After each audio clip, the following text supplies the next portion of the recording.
আসসালামু আলাইকুম রহমতুল্লাহ। বন্ধুরা কেমন আছেন? আশা করি আল্লাহর রহমতে অনেক ভালো এবং সুস্থ আছেন। দেশ এবং প্রবাসী যে যেখান থেকে ভিডিও দেখছেন আপনাদেরকে অসংখ্য ধন্যবাদ জানাই। আজকে আমি এমন একটি ভিডিও নিয়ে হাজির হয়েছি, যারা নাকি পরী হাসিল করতে চান বা পরী সাধন করতে চান বা পরীর সাথে বন্ধুত্ব করতে চান, তাদের মনে অনেক প্রশ্ন রয়েছে যে একটি পরীকে সাধন করার পরে সে পরীটা কিভাবে মানুষের কাছে দৃশ্যমান হবে বা দেখতে তাকে কেমন দেখা যাবে, সে কেমন ব্যবহার আচরণ করবে, তার কণ্ঠ সুর কেমন হবে বা পরী আমার সাথে কি ব্যবহার করবে, যে একটি পরী কিভাবে মানুষের সামনে দৃশ্যমান হয়, তারা কি কি করতে পারে, তাদের কতটুকু শক্তি আল্লাহ তাআলা দিয়ে রেখেছে, এই বিষয়ে আজকের এই ভিডিওতে কিছু কথা বলবো।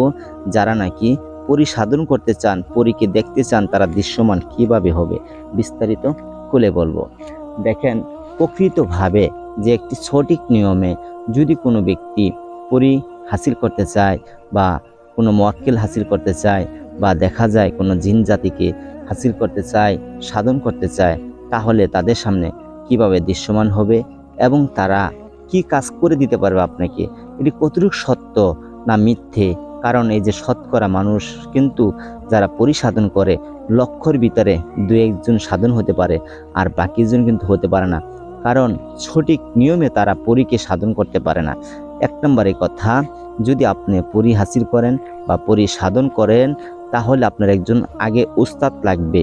যদি আপনার উস্তাদ না থাকে, তাহলে সারা জীবন খালি পরীর আমল করিয়ে যাবেন, আপনার আমল কামিয়াবি হবে না, পরীকে সাধন করা হবে না। তাই বলবো, আপনার এলাকার আশেপাশে কোনো পরহেজগার লোক, ইমানদার লোক, আল্লাহওয়ালা যারা জিন্নাত নিয়ে কাজ করে থাকে, তাদের কাছ থেকে অনুমতি নেন, উনির কাছে আপনি শিক্ষা অর্জন করেন। এটির শিক্ষার অনেক নিয়ম আছে, এটি জেনে বুঝে অর্জন করেন, তাহলে আপনি সাধন পূর্ণ হবে, হাসিল হবে।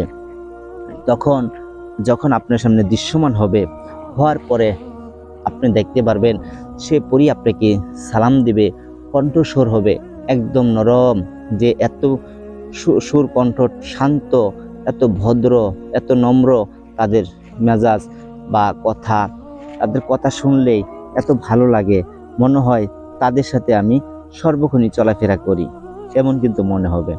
তাদেরকে যদি আপনি বলেন যে হাসিল করার পরে যে আমি একটা জায়গায় যেতে চাই, আমাকে তুমি নিয়ে যাবা। যেমন দেখা যায়, আপনি যদি বলেন আছেন বাংলাদেশে, আপনি যাবেন সৌদিতে, যে আপনার এমন ইচ্ছা থাকে, তাকে বলবেন যে আমি সৌদিতে যাইতে চাই, আমাকে নিয়ে যাবা। তখন কিন্তু সেই পরীটা, সেই মক্কেলটা আপনাকে সেই সৌদিতে নিয়ে যাবে, বা অন্য কোনো রাষ্ট্র যদি আপনি যেতে চান, আপনাকে কিন্তু সে নিয়ে যেতে পারবে, বা আবার এনে আপনাকে রেখে যাবে, বা তাদের সাথে আপনি বিভিন্ন জায়গায় আপনি যেতে পারবেন, চলতে পারবেন। কিন্তু আপনার সঠিকভাবে আমল করে নিতে হবে, একজন উস্তাদ বা গুরু ধরে আমল করতে হবে। যে একটি ইউটিউবে ভিডিও দেখলাম, আমলে বসলাম, কোনো কাজ হবে না। যার উস্তাদ নাই, যার গুরু নাই, তার কখনো কামিয়াবি হবে না। কারণ একটি পরী সাধন করার আমল যে এক কথা দুই কথাই হবে না, এটার অনেক লাইন আছে, শিক্ষার অনেক ক্লাস আছে, সমস্ত ধাপগুলি পাড়ি দেওয়ার পরেই কিন্তু আপনার কাছে সে পরী আসবে। আপনাকে প্রথমে কি সে আমল দিয়ে দিবে? কখনো দিবে না। একটু ভালো জিনিস পাইতে গেলে কষ্ট করে নিতে হবে, সহজে পাওয়া যায় না। ভালো কোনো কিছু যদি আপনি হাসিল করতে চান, আপনার কষ্ট করতে হবে, শ্রম দিতে হবে, উস্তাদের পিছনে ঘুরতে হবে, উস্তাদেরকে খুশি করতে হবে, উস্তাদকে আপনার সন্তুষ্ট করতে হবে, উস্তাদের মনকে আপনি জয় করতে হবে। যদি আপনি উস্তাদের মনকে জয় করতে পারেন, তাহলে আপনি কামিয়াবি হতে পারবেন। কারণ আপনার উস্তাদ আপনাকে এমন কিছু লাইন শিক্ষা দিবে, সেই লাইন শিখার কারণে আপনি পরী সাধন করতে পারবেন। আরেকটি কথা বলবো, যারা নাকি পরী চালান করে দিবে বলে থাকে, বা আপনি টাকা পাঠাইয়া দেন, আমি আপনার কাছে পরী আজকাই পাঠাইয়া দিব, এমন বলে যে 1 লক্ষ, 1.5 লক্ষ, 2 লক্ষ মানুষের টাকা হাতিয়ে নেয়, তারা কিন্তু সাবধান, এখান থেকে সাবধান থাকবেন। কারণ আমার কাছে অনেকজনে কিন্তু শিক্ষা অর্জন করছে, যারা আমাকে বলেছিল একজন মানুষের 1,30,000 টাকা মেরে খাইছে, আরেকজনের 1,90,000 টাকা মেরে খেয়েছে, আরেকজনের 33,000 টাকা মেরে খাইছে। এরকমভাবে 10-12 জন আমার কাছে যে শিক্ষা অর্জন করে তাদের মাঝে 10-12 জনের টাকা মেরে খাইছে। আরও তো এরকমভাবে কত মানুষের টাকা না জেনে মেরে খেয়েছে। তাই আমি বলবো, কাউকে চালান করে আপনার কাছে পাঠায়া দিবে এমন কোনো কেউ যদি বলে থাকে তাহলে তাদেরকে কখনো টাকা পয়সা দিবেন না।